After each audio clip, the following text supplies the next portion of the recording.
Good afternoon, everyone. So we've come now to Holy Saturday. Of course, Holy Saturday, beautiful day, a day really of rest, of tranquility, of peace, a day in which really there's not much going on in any facet of the church, not just because of the coronavirus, but also because in these moments it's kind of the restfulness of the tomb. Now, of course, all of the apostles, the disciples, Mary, they would have all been in great mourning right now. As Jesus, they had watched him crucified. In fact, I encouraged people to watch the Passion of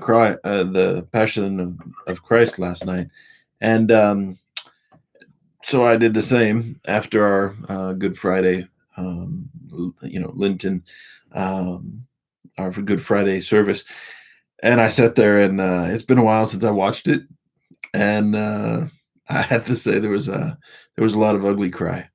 There was a lot of real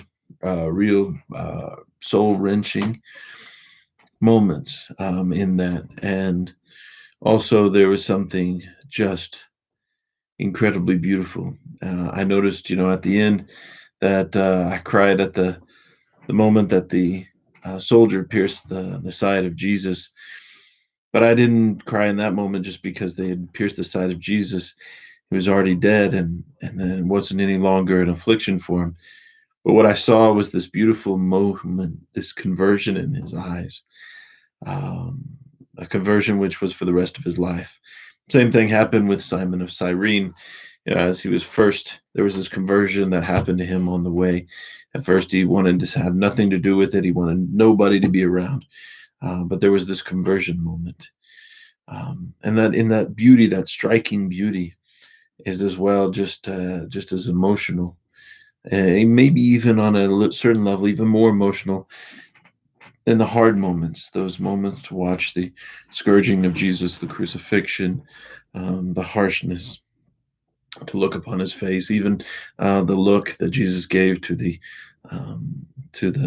good thief, off to his side. He looked over at him, and that look of love, even though it was the blood stained face, the messed up eye, the swollen eye, and that beautiful just look of love that he had when he looked upon him.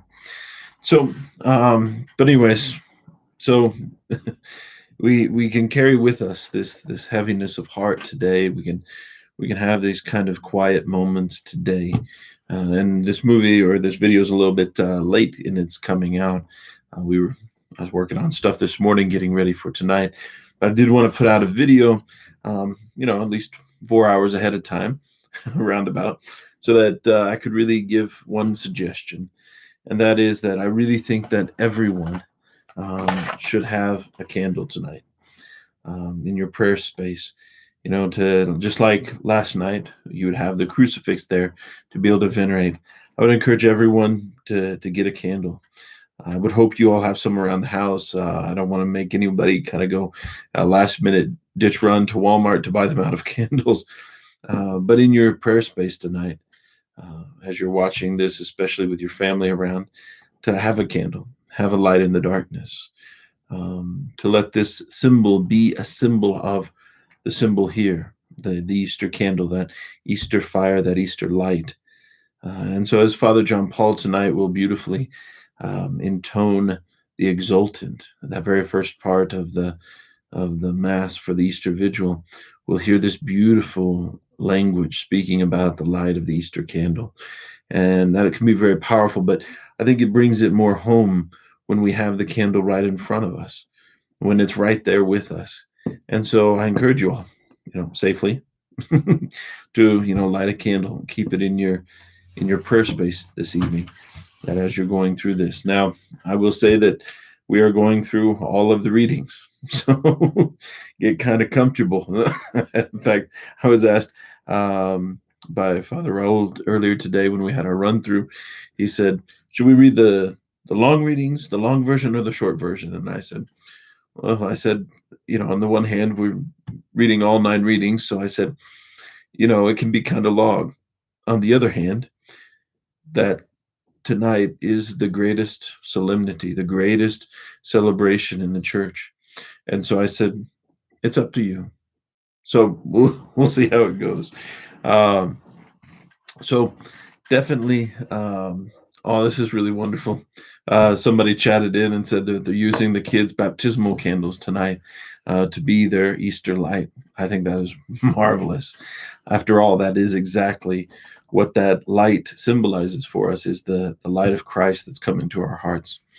So make your spaces tonight, make your areas. As one family told me, they said they dress up. They said, we move stuff out of the way. We have chairs that we sit in. We don't sit on the couch. We don't relax. We don't kick back. And then I think there's something important there. I did that study, that book study, a biblical walk through the Mass, and posture was brought up as a really important key factor for us. And there's something about reclining, which is a relaxed state. And there's something about standing, because it's a sign of respect. It's also really kind of a sign of great intentionality. We stand for something important, we stand for important moments. But then sitting has often been confused with reclining. And so, even in the church, that when we sit there, we are supposed to be in a position, this is from the ancient world, a position of listening, of receiving. And so, even though it's hard tonight, I might, say go easy a little bit. If you have to recline a little bit during all 9 readings tonight, that's understandable. I get that. But that we're supposed to understand that tonight, all the readings, the reason why we do all the readings is because it is this whole laying out of salvation history. And so there's this great movement through salvation history as we go from Genesis all the way up, and we get to the moment of the Gloria right after the Old Testament. So right after the last reading of the Old Testament, we have the Gloria, and the bells will be ringing, and there'll be this great jubilation. And why? Because we're getting ready to cross over into that AD, Anno Domini. In fact, this is kind of the thing, the year of our Lord. Once Jesus was born, now began the reign, now began the kingdom, now began this joy of the Lord's reigning as king. And so from his birth, then everything changed. And this is the signal of the Gloria. So as we move into that, that is this kind of, to get caught up in all of that is great and just really expressive, and we should take great joy in that. In fact, I would suggest sing along with the Gloria tonight if you can, from home.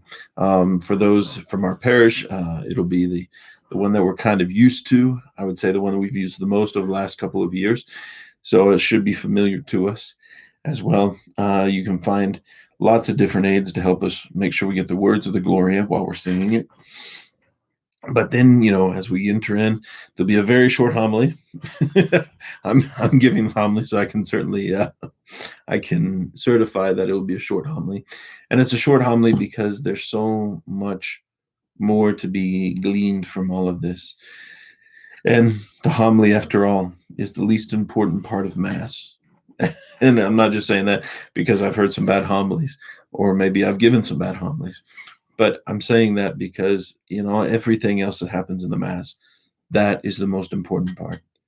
And certainly going through the book for this study was beautiful and expressive of that.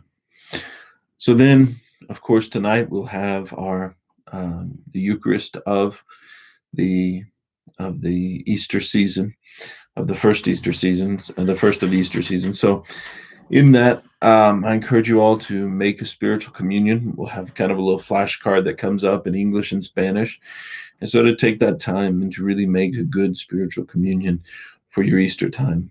We'll also be praying, of course, for the souls of all those who've died to the coronavirus and who've died throughout this time and have had difficulty with funerals.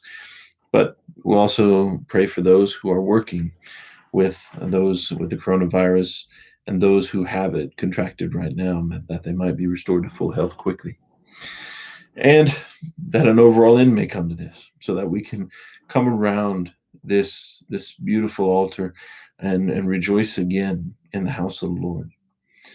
So for tonight, if you all are going to do the vigil, if you're gung ho and you're gonna go through it, it's gonna be long. I say that. And then it's also going to be one of the shortest Easter liturgies because, unfortunately, we have to delay all of the people coming into the church, the catechumens and the catechumens and the candidates. They have to be delayed to a later time, and so it'll be kind of a short one, but I think it will be a very powerful one, and I think it can be made beautiful in your homes, in your hearts, to receive Jesus in that way. So, as always, wishes of health for you all, and tonight, and as always, God with you all.